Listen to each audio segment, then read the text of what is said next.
جن کے لیے آپ لڑ رہے ہیں انہی سے پوچھ لیتے آپ بھی بتائیے حضرت کون افضل رسول کے بعد خلیفہ کون ہے پہلا, انہی سے پوچھ لیتے ہیں. تو اب ہم خود علی کی بارگاہ میں جاتے ہیں اور پھر کتاب ایسی ہے کہ اہل سنت میں اس سے بڑی, اس سے عظیم, اس سے بلند رتبہ, اس سے زیادہ معتبر کتاب ہی نہیں. کتابیں تو بہت ساری معتبر ہے, اس سے زیادہ معتبر جس پر امت کی بہت بڑی اکثریت کا اتفاق ہو, جس پر امت کے اتنے زیادہ محدثین صدیوں تک اتفاق کرتے آ رہے ہو, اس کتاب سے زیادہ کوئی دوسری کتاب معتبر نہیں. جس کو قرآن کے بعد الصح الکتاب بعد القرآن, سب سے صحیح ترین کتاب قرآن کے بعد جس کو مانا جاتا ہے, کون سی کتابیں جانتے ہیں آپ بولیے؟ صحیح بخاری, بچہ بچہ جانتا ہے بخاری کی حدیث. ابو داؤد نے بھی لکھا حالانکہ 21-22 حوالے میرے پاس, لیکن بخاری کے الفاظ اللہ تعالیٰ نے پہلی سب ایسے انتظامات کر دیے کہ آپ کو زیادہ تکلیف اٹھانے کی ضرورت نہیں. اب یہ حدیث جب علی سے آ رہی ہے, راوی حضرت علی سے پوچھ رہے ہیں, قول علی کا ہے. ہو سکتا تھا کہ راوی بھی کوئی اور ہوتا, مگر قربان جائیے اللہ تعالیٰ کی مشیت پر کہ پوچھنے والا بھی علی کا بیٹا ہے.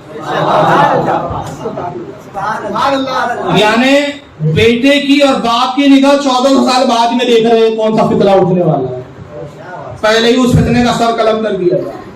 محمد ابن حنفیہ, صحیح بخاری کے الفاظ ہے کہ ان محمد ابن الحنفیہ رضی اللہ تعالیٰ عنہ, ان سے روایت ہو گئی تھے قلت لعلی, میں نے اپنے والد علی سے سوال کیا, پوچھا ای الناس خیر بعد رسول اللہ صلی اللہ علیہ وسلم.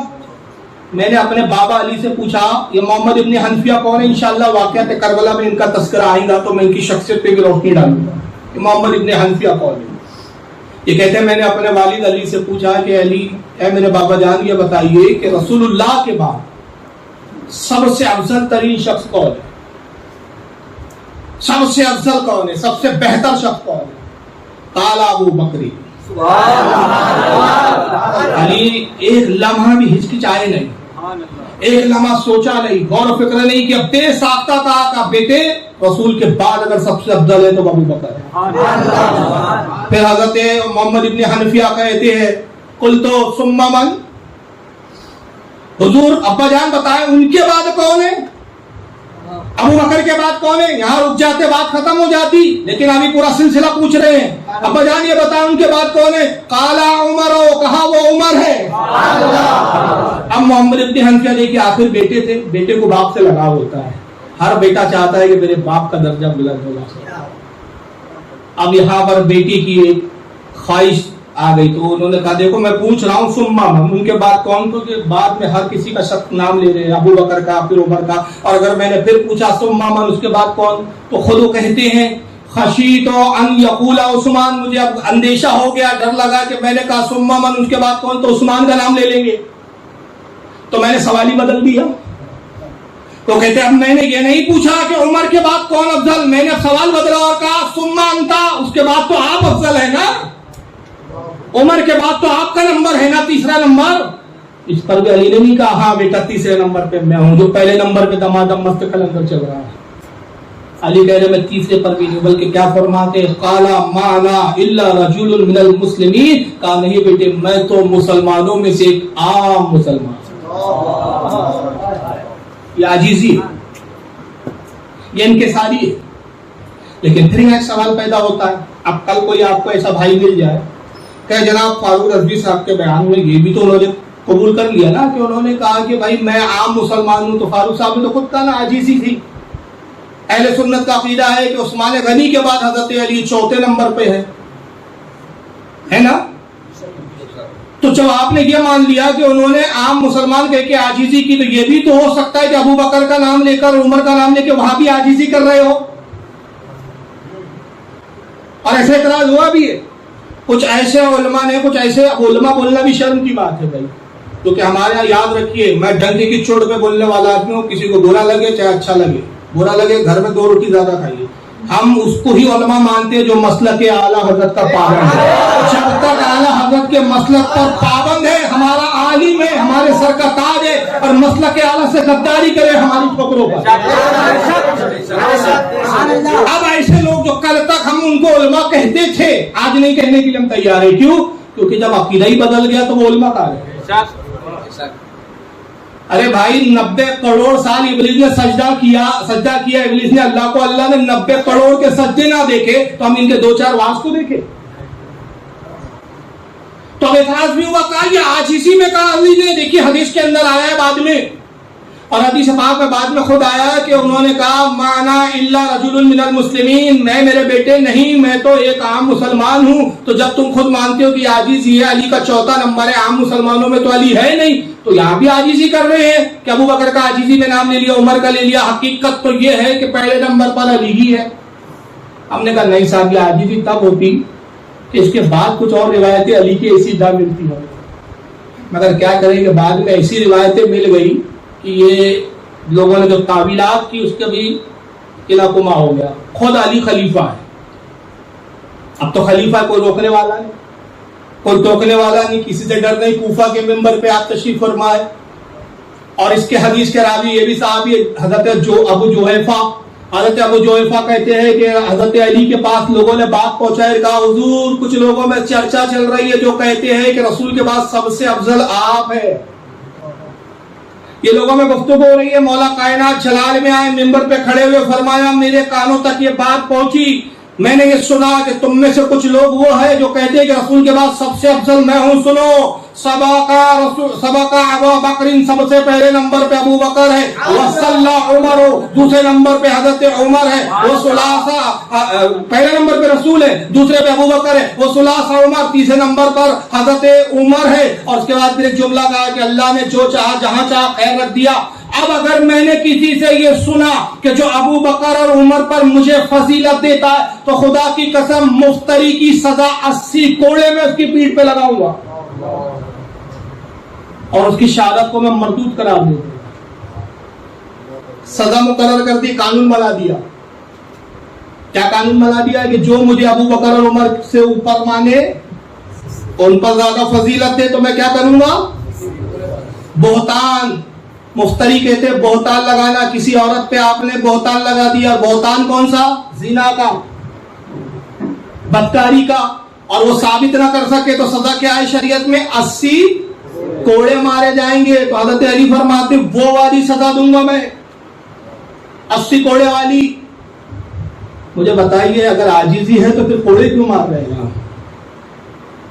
تو پتہ چلا کہ ہاں وہ عاجزی میں نہیں ابو بکر عمر کا نام لیا تھا, بلکہ عقیدہ اہل سنت کی مولا کائنات نے ترجمانی کی. اور جب کسی نے رسول کے ہی زمانے میں خلافت کا یا نبوت کا جھوٹا دعویٰ کیا, علی نے یہ سزا دے دی, یہ علی نے سزا سنائی کہ جو ابو بکر و عمر کی خلافت کا منکر ہو ان کو افضل نہ جانے, 80 کوڑے کا مستحق. اور رسول نے اپنے زمانے میں ایک سزا سنا دی کہ خلافت اللہ کی, خلیفۃ اللہ کا منصب مجھ پر ختم ہو گیا, اب میرے بعد کوئی نبی نہیں, اگر میرے بعد کوئی نبوت کا دعویٰ کرے واجب القتل ہے. اور اس کو پریکٹیکل کر کے دکھایا بھی گیا. قدرت کی جانب سے ایسے انتظام ہوئے کہ آنے والے دور میں امت کے لیے سبق اور ایک دلیل بن جائے. اور وہ کیا تھا کہ رسول ہی کے زمانے میں ایک شخص کھڑا ہوا, اس نے اعلان کیا. 2 لوگ تھے جنہوں نے, بلکہ 3 تھے.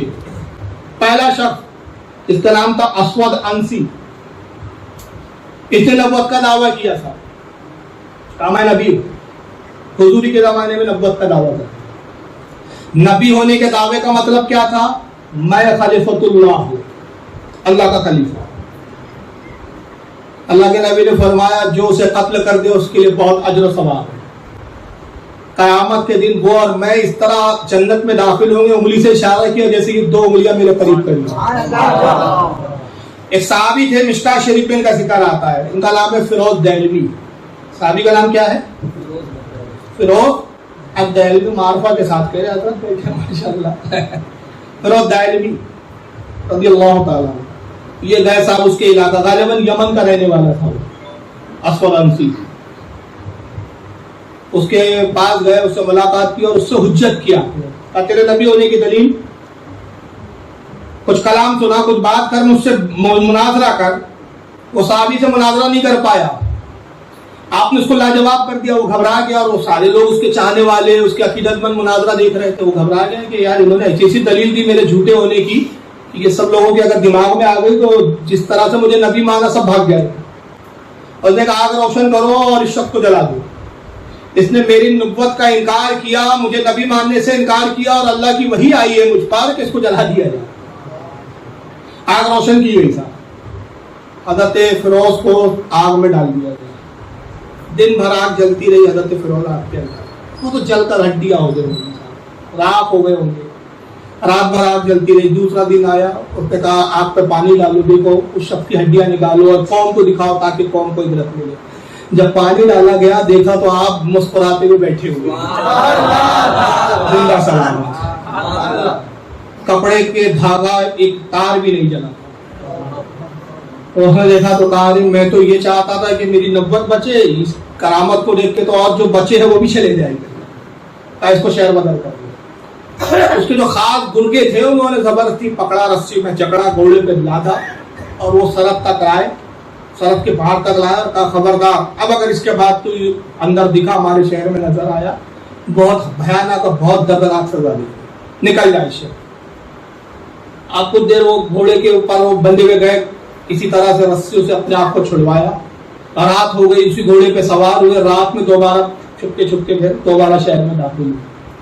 اس کا گھر ذہن میں رکھا ہوا تھا اسفلنسی کا, اور وہ انداز سے اس کے گھر میں پہنچے, کمرے میں کھڑکی سے داخل ہوئے, خنجر نکالا, قتل کرنے کا گھوڑے پہ بیٹھے نکلے.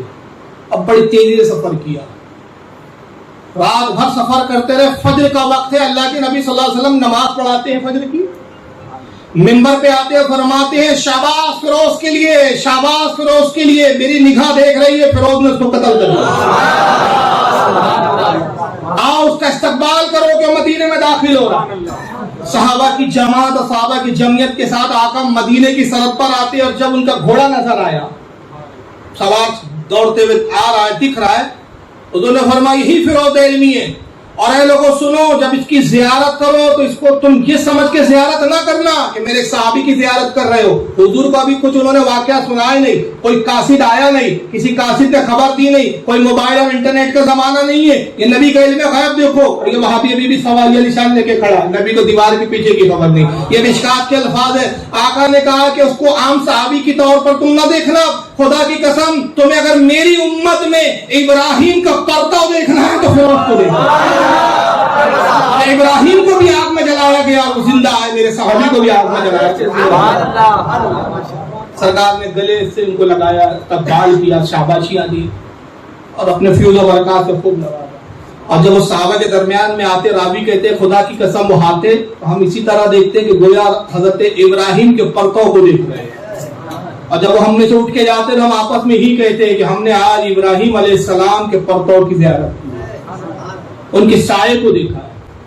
ایک یہ تھا جو مارا گیا, ایک دوسرا اور شخص تھا جس کا نام تھا مسلمہ قذاب. اس کا اصل نام تھا مسلمہ ابن حبیب. کیا نام تھا؟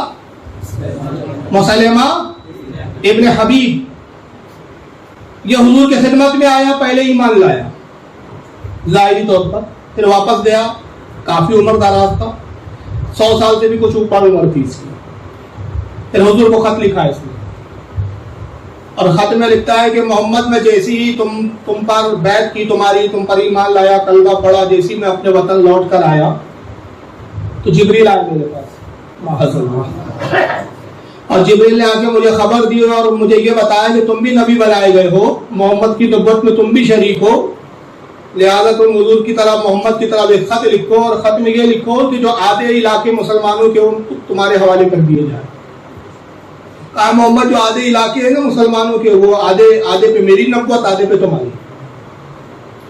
اس وقت حضور صلی اللہ علیہ وسلم کی طبیعت بڑی سخت علیل ہے, بخار کی شدت ہے. یہ مرض الموت کا کے وقت کے قریب کے واقعہ.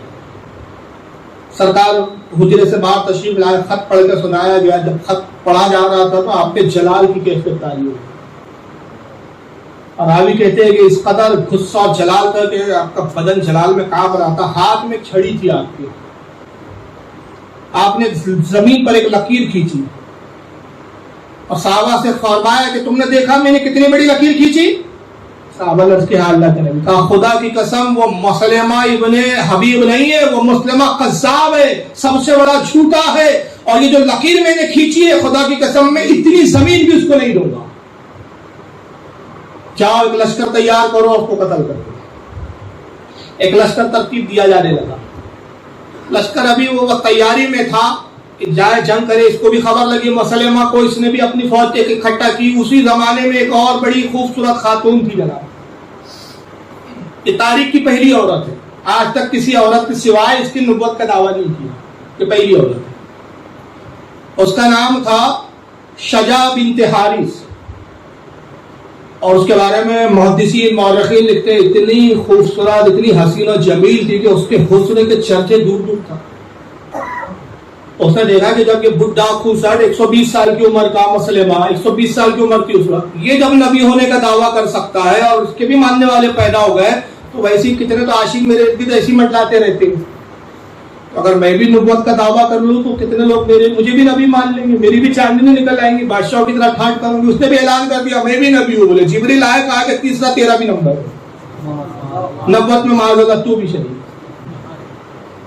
اب جیسے اس نے دعویٰ کیا تو جس نے اوباش قسم کے لوگ تھے ان کی بھی بھیڑ اس کے ارد گرد لگ گئی، اس کے کلمے پڑھنے لگے، صاحب یہ صاحب ہو سکتا ہے کہ اس کی توجہ ہم پر آ جائے تو ایک رات ہی نواز دی ہم کو صاحب۔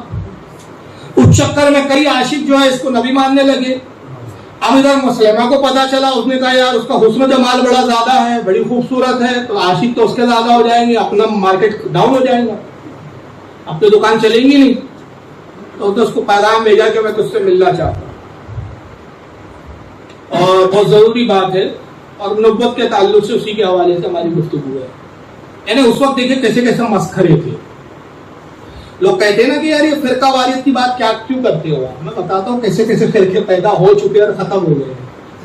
آج اگر ہم کچھ ایسے لوگوں کو دیکھتے تو اس میں چونکنے کی ضرورت نہیں ہے، بلکہ ہم کو اپنے عقیدے کو مضبوط کرنا چاہیے اور اللہ کی بارگاہ میں کروڑا شکر ادا کرنا چاہیے کہ اس نے اہل سنت میں رکھا، فرقہ حق کے ساتھ رکھا، جماعت حقہ کے ساتھ وابستہ رکھا۔ کہا میں تجھ سے ملنا چاہتا ہوں، ملاقات ہوئی دونوں کی صاحب ایک جگہ، ایک خیمہ نصب کیا گیا، مسلمہ داخل ہوا، دونوں کی ملاقات ہوئی، اور جیسے گیا اس کا حسن دیکھا، یہ بھی جاہل اس پر فدا ہو گیا، اور پھر وہ خیمے میں ان کی آپس میں بات ہوئی، کہا دیکھ اس سے مسئلہ حل نہیں ہوگا، محمد صلی اللہ علیہ وسلم نے معجزے بھی دکھائے، ہم معجزے نہیں دکھا سکتے، ہم کیونکہ نبی جی نہیں ہیں، ڈپلیکیٹ لوگ ہیں۔